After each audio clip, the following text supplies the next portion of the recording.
Şimdi bu görmüş olduğunuz yerden İnkaların tapınaklarına bilet alacağım. Toplu bilet. Hepsine böyle 15-20 dolar civarında hepsine giriş yapabiliyorsun. Tek tek girsen tanesi 10 dolar 15 dolar ama. Buradan alacağım.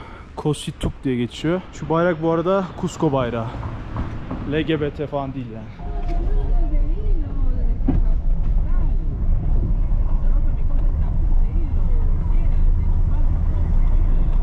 Biletimizi alamadık. Buradan alacağız şimdi. Sacsayhuaman. Cusco'nun en güzel yerlerinden biri. Hadi bakalım.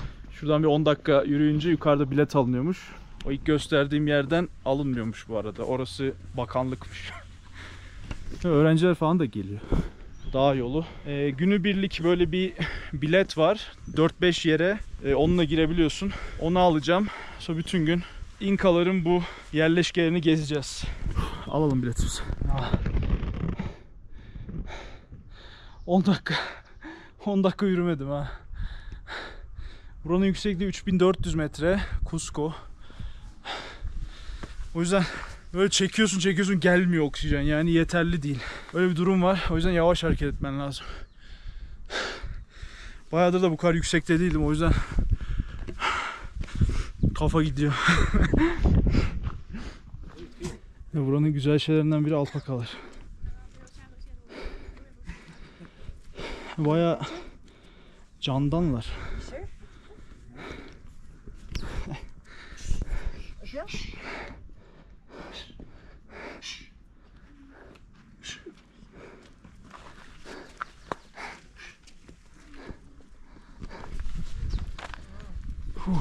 Tatlılar. Şunun güzelliğine bak.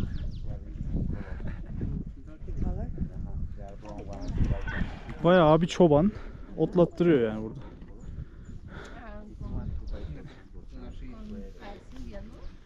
Evet, buranın olayı şu taşlar.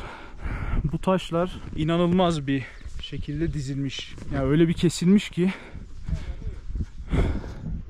şu araya kağıt bile giriyormuş, yani o kadar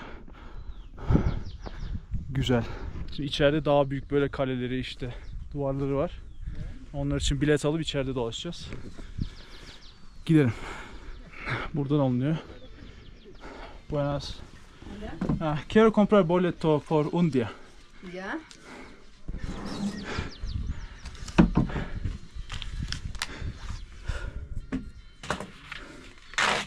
Gracias. Escribe tu nombre aquí. Sí, nombre, sí.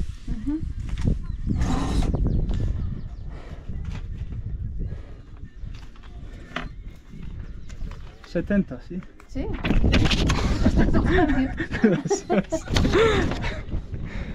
Bilet gidiyor da alır almaz. Neyse, aldık, şimdi istediğimiz yere girebiliyoruz bununla. Şöyle bir bilet. Sí.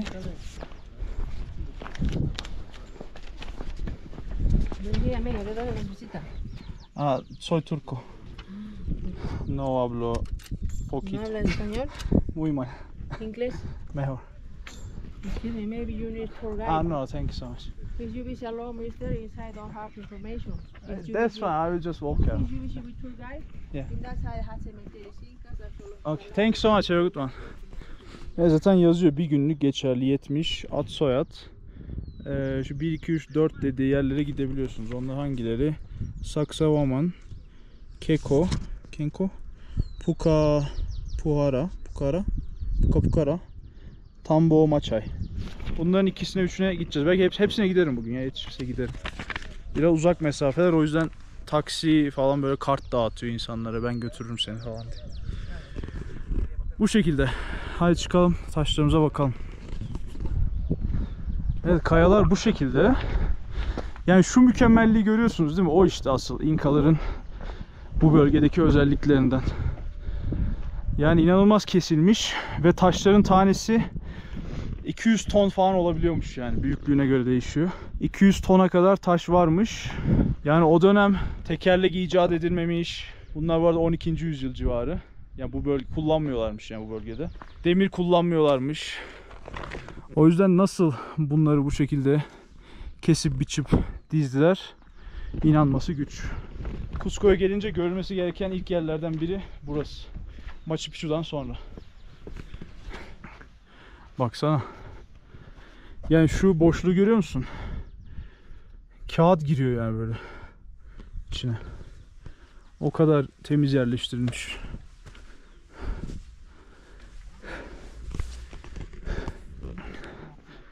Bu şekilde devam ediyor.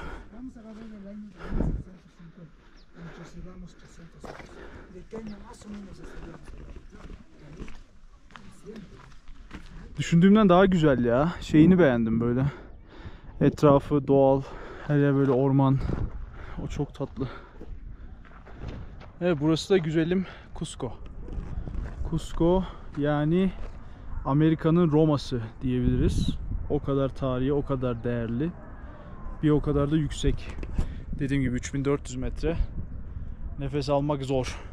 Ki burada bir de 7 farklı renkli dağ olayı var. Neydi o? Seven Colores Montanya mıydı? Öyle bir şeydi. Oralar 5000 falan. Yani 3400'de olaylar böyleyse 5000'de sıkıntı. Dediğim gibi bu arada burası Ant Dağları. Ant Dağları'nın üstünde ve yılda buraya 2 milyon turist geliyor. 2 milyon turist demek Peru'nun yani en turistik şehri demek Cusco. Başkent Lima ama en turistik şehri Cusco, yani burası. Sebebi çok fazla şey var. Tam bir kültür merkezi. Aynı zamanda İnkaların da başkenti. Yani bu bölgede yaşayan bir medeniyet İnkalar. 12. yüzyıl. Ondan öncesinde de varmış bir şeyler. Buralarda yaşıyorlarmış. Başka yani atıyorum şuradan arkaya doğru gittiğin zaman Machu Picchu. Şuradan başka yere gittiğin zaman farklı bir yer. Burası ayrı bir yer. İşte şu arkada dağlar. İşte Machu Picchu hani en bilineni. Bir de bilinmeyen bir ton böyle küçük hani korunmamış yer var tarihi. Bu sebeple Cusco'nun konumu çok güzel.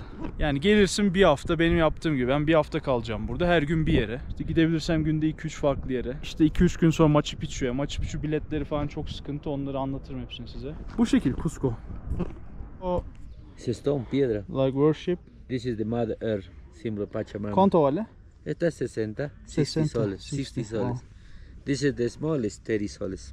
Oh, it's very nice. How much for you? No problem the price. Actually, I don't wanna buy. I don't buy this Dinka- kind of things. Dinka I really want to trilogy. buy, but I cannot Look carry. at the condor, puma, snake. Yeah, it's very nice. How much for you, sir? Very nice. Brother, I cannot buy. I will travel long distance, so I cannot carry all the things. Thanks so much. Have a good one.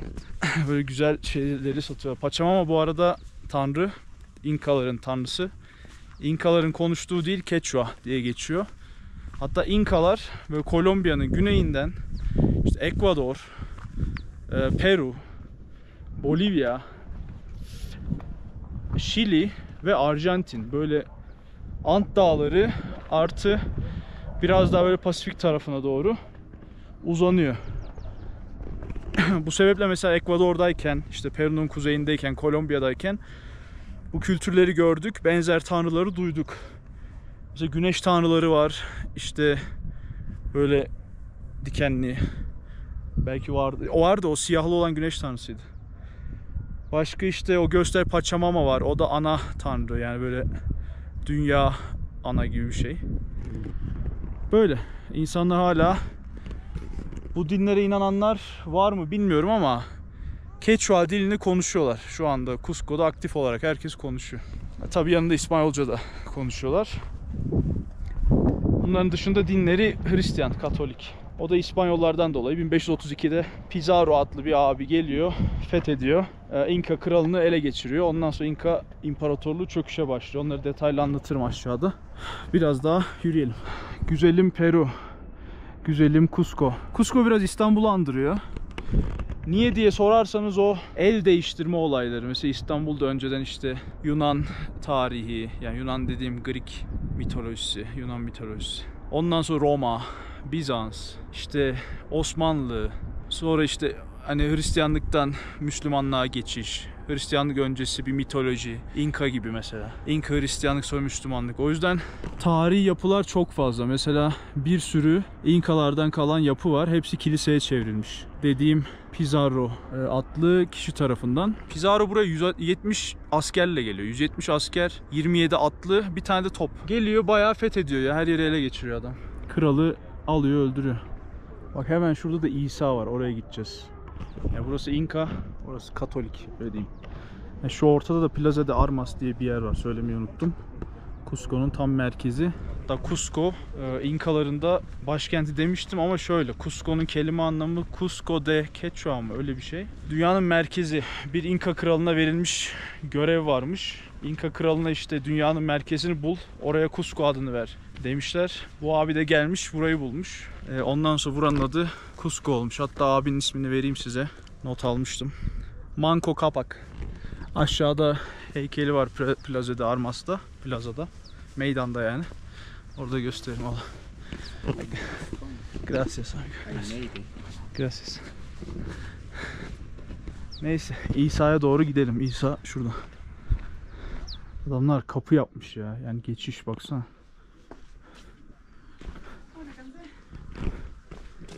Çok güzel. Yani nasıl kestin, nasıl dizdin, nasıl başardın? Baksana, bir taş bu şekilde. Bayağı kaya ya. Yani öyle volkanik taş falan değil, hafif diyeyim. Bayağı kaya yani, dağ. O bahsettiğim 200 tonluk kaya şu galiba. Ya bunlar.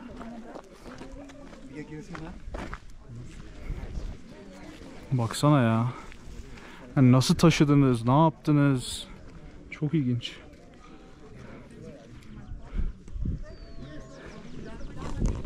Kaçalım. Ya şunların güzelliğine bak ya. Tükürme. Çok tatlı. Tükürenler lamaydı. Bunlar alpaka da. Alpaka tükürüyor mu bilmiyorum. Tükürür, niye tükürmez? Bu arada bunlar da deve diye geçiyor burada. Aslında böyle kuzuyla devenin çiftleştirilmesi gibi bir şeymiş yani. Ve doğal. Doğal yöntemle ortaya çıkan bir tür.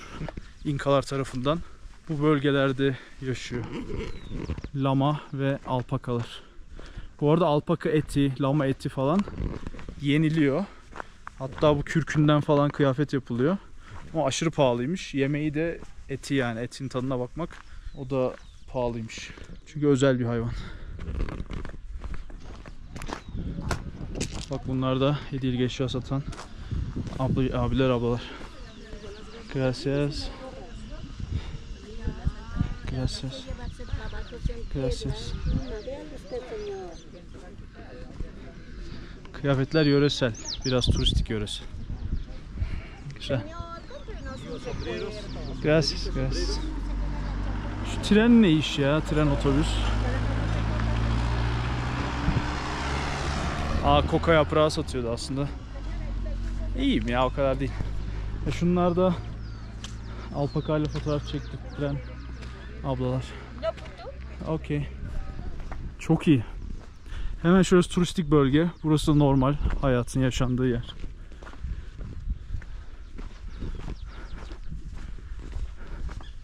Adam direkt çamurdan duvar yapmış. Erimiş yağmurda. Kaktüs falan çıkmış. Ekmiş mi, ne yapmış? Kimse atlamasın etmesin diye. Mantıklı. Onu korktum la buzağa. Nasrettin Hoca'nın buzağı. Cusco'da doğal bir hayat. Tarım, insanların evi, hayvancılık. Ben nasıl başarıyorum böyle bir yere gelmeyi? Gayet turistik ortamdan.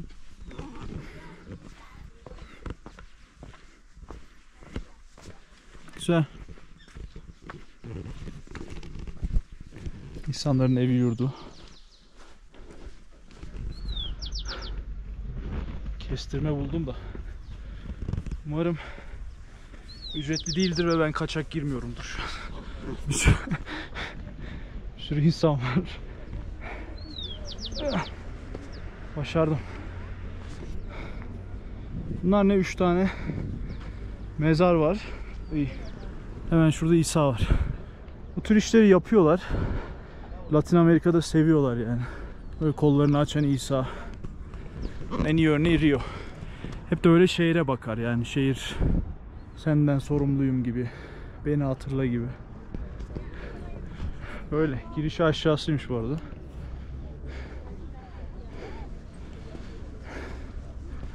Ama ücretsiz herhalde ya. Zaten şeye dahil. Şu gittiğimiz yere. Oranın içinde sayılıyor burası. Hep birlikte bakarsak İsa ve Cusco. Bunlar da hediyelik eşyalar. Şunların tatlılığına bak ya. Bir fotom olsa güzel olurdu ama. Ben hoşlanmıyorum böyle hayvanların. 20 verdi lan. Nos tomamos individual. Böyle hayvanların elden ele fotoğraf için tutulması üzücü. Gelmeden önce çekerim diyordum da görünce çekmeyeceğim ya, boşver. Gördük işte, aynı karedeyiz, oldu işte. Asıl Cusco kıyafeti bu şekilde. Ve şurada çocuklar var, çocukların kıyafetleri çok tatlı. Gösteri falan yapacaklar herhalde. Çocuklara giydirmişler. Yaklaşayım mı? Dizilmişler ya.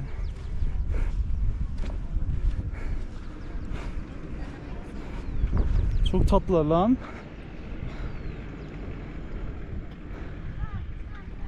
Fotoğraf mı çekiyorlar? Ne yapıyor? Anlamadım. Çok iyi ama. Neyse, ben bir sonraki durağımıza devam. Burası da Keko diye geçiyor. Kenko muydu? Kenko. Yine aynı bilet. Veriyoruz, deldiriyoruz, devam ediyoruz. Buenas. Hola, muy buenos días. Gracias. Burası da bir diğer tarihi bölge. Ablalar hem örüyor hem satıyor. Ne kadar güzel.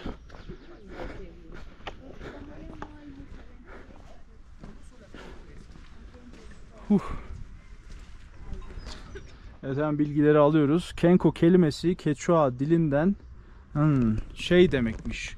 Taşların arasındaki zigzag yola Kenko deniyormuş. Bu sebeple puzzle mı denir? Labirent. Labirent gibi olduğu için buraya Kenko denmiş. Yani Quechua dilinde Kenko labirent demekmiş. Bu şekilde burası. Ve burada dini ritüeller, dini seremoniler yapılıyormuş. İnka takvimine göre diyor.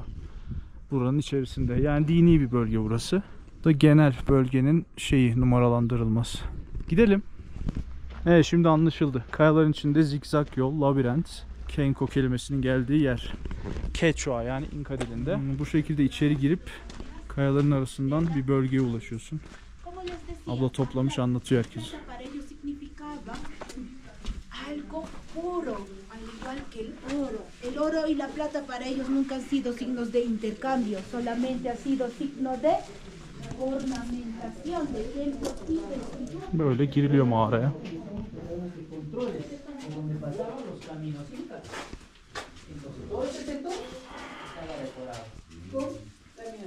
Güzel. Böyle el yapımı merdivenler, oturma yerleri. Bu tarz şeyler yapılmış. Su damlalı adam kafe.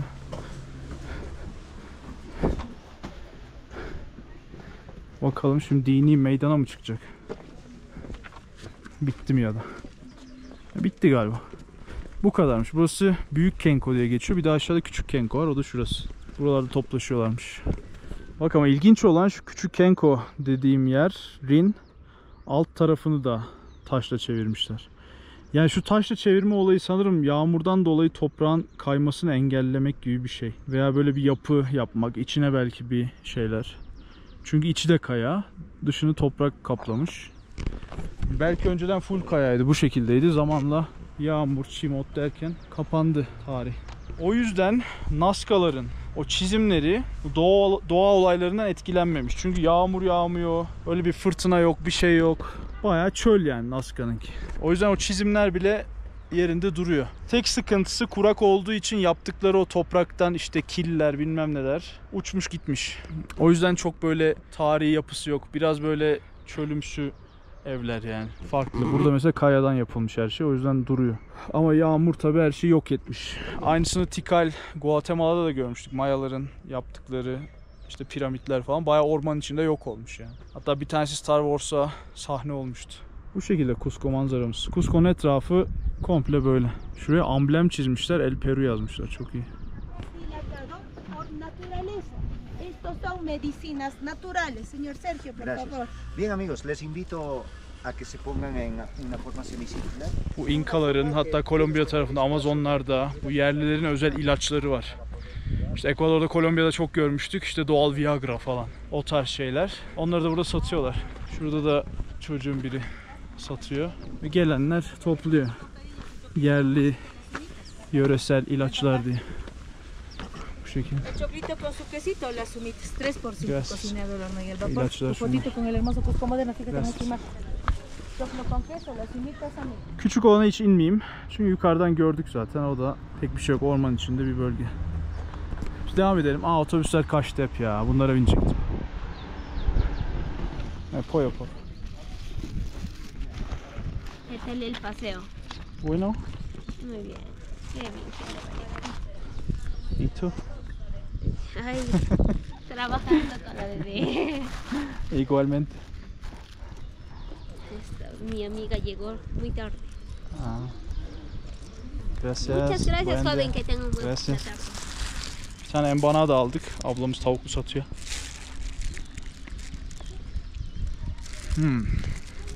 Güzel. Sıcak hem de. Çok iyi. Wow. $1 ama değer. Bu arada abla nasıl gidiyor gezme işleri dedi. İyi dedim. Senin nasıl gidiyor dedim. Ben çalışıyorum dedi. Dedim ben de çalışıyorum, merak etme. Güldü. Sonra devam ettik. Çalışıyorum ama yani. Hem geziyorum hem çalışıyorum. Work and travel. Sanırım şu gidiyor ya. Tambo maçay. Quanto vale? Quanto?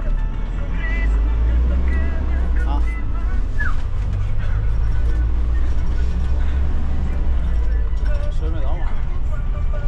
Quanto vale? Un, dos. Niye suratsızlar bu kadar?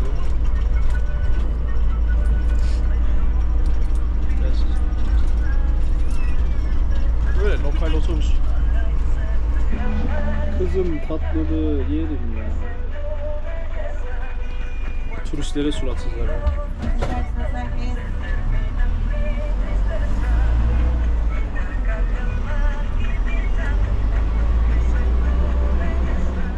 Bu da bir diğer noktamız. Tambo Maçay. Yine aynı biletle giriyoruz. Normalde böyle tur otobüsü tarzı satıyorlar da çok gerek yok yani ya. Lokal otobüse 2 şey verdim. Sol yani 50 cent verdim. Ve yürüme mesafesi hepsi. Buenas. Buenas. Gracias. Böyle düz devam. Sí. Sí. Sí, pero...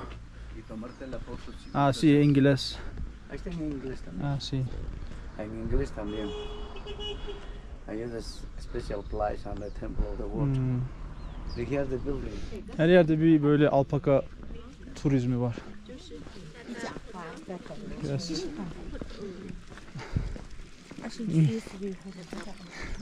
Yavruları da var. Biz böyle tepeye doğru yürüyoruz.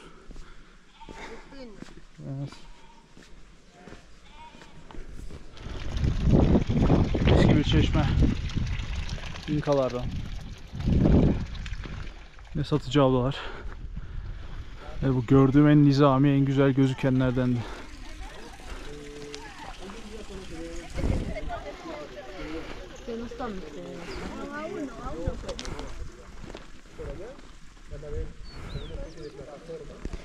Ya şöyle bakınca diyorsun ki nasıl ya? Gitme diyor o tarafa. Burası sadece.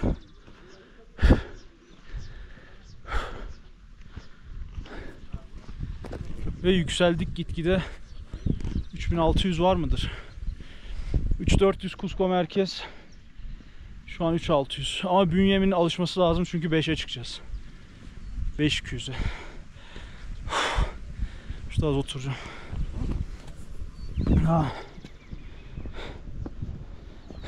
Ve biletteki son yerimiz Pucara. Kalemsi bir yapı. Bu güzelmiş ama bunu beğendim. Şu aralardan millet gidiyor, ben de şuradan kaçayım. Bu son. Bundan sonra merkeze. Evet, 4. yerimiz de burasıydı. 4 büyük gezilecek yer biletimizde. Buenas. Último. Sí. Muy bien. Gracias. Bienvenido. Gracias. Sonuncu dedim. Başardık dedim. 4 deliğimiz var. Aferin dedi. Hoş geldin dedi. Yerimiz burası. Pakaya mıydı? Pukaya mıydı? Pukaya. Güzel. Hep böyle isimleri var işte yerli halkın verdiği. Unutulmamış bu isimler. Bir nevi kale, şehir. Yani düşünsene şey dedim, Pizarro gelmiş 170 mi dedim. 170 tane İspanyolla gelmiş, kendi 171. Artı 27 tane at, böyle atla eşya falan taşıyorlar büyük ihtimal. Bir tane de top, bir tane ya. Şuraya kurmuş, sıkmış, kale darmadağın girmiş içeri. Bura benim demiş, çıkmış adam tek tek. Ya bunların birbirlerinden haberleri geç oluyor anladığım kadarıyla. Ya da olsa da İspanyollar o dönem elleri silahlı, kılıçlı. Ya bunlar da çok ilkelmiş ya o dönem. Bunların şansı gelişmemiş olmamaları. Yani kötü şans. Düşünsene adamlar daha demiri keşfetmemiş. Ama altın ve gümüş yönünden çok zenginmiş yani İnkalar. Hatta Pizarro bu İnka kralını rehin aldığı zaman Güneş Tapınağı'na, Cusco merkezde var, oraya da gideceğiz, hapsetmiş. Demiş ki bu tapınaktaki bütün altınları bana veriyorsun yoksa çıkamazsın. O da tamam demiş. Bütün altınları, gümüşleri Pizarro'ya vermiş. Pizarro çekmiş adamı, vurmuş, öldürmüş. Hikaye bu. Vermezsen çıkamazsın ama haklı. Vermiş yine çıkamamış, vermemiş yine çıkamamış. Her türlü çıkamamış. Olay bu. O dönem bir de haberleşme işleri. Dur anlatacağım. Şuraya geçelim. Burada anlatayım. Quipus adlı koşucular varmış ve kralın özenle seçtiği. Bu seçilen Quipuslar yani koşucular iletişim kurmayı sağlıyormuş. Böyle köyler arası, işte krallıklar arası, haneler arası. Mesela tüm İspanyollar şuradan top mu atıyor? Hemen Quipus'a yani koşucuya al bunu yan krallığa yetiştir görevi veriliyormuş. O da koşa koşa deli gibi koşuyorlarmış ama çok uzun mesafelerde falan yani şuradan karşıki dağa falan. Koşup ne teslim ediyormuş biliyor musun? Örgü ipi. Örgü ipi hem de renkli, düğümlü. İşte her kaç düğüm olduğuna kadar, rengine kadar, düğümlerin rengine kadar, ipin rengine kadar hepsinin farklı farklı anlamları varmış. Filama gibi düşünün. İşte atıyorum saldırıya uğradım. 3 tane kırmızı, 2 tane yeşil, 5 düğüm falan. Ya da kırmızı ip full ya da sarı kırmızı karışık. Bu koşuculara verip yolluyorlarmış direkt. İletişimi böyle sağlıyorlarmış. Yani ilkel, yani bilmiyorum, yağmurlu diye ateş falan yakmamayı tercih etmişler, bilemedim. İlginç. Aynı zamanda bu ipleri şey olarak da kullanıyorlarmış. Mesela yan köyden vergi mi alacak? İşte 2 tane düğüm yeşil sarı, bana şu kadar vergi vereceksin, hadi bakalım. Vermiyor mu? 3 tane kırmızı 2 sarı, savaş ilan ettim, hadi bakalım. Olay böyle buralarda. Bu Quipuslar bir nevi elçiymiş işte.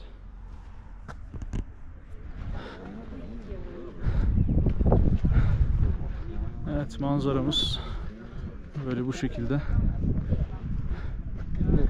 Pukapukayan.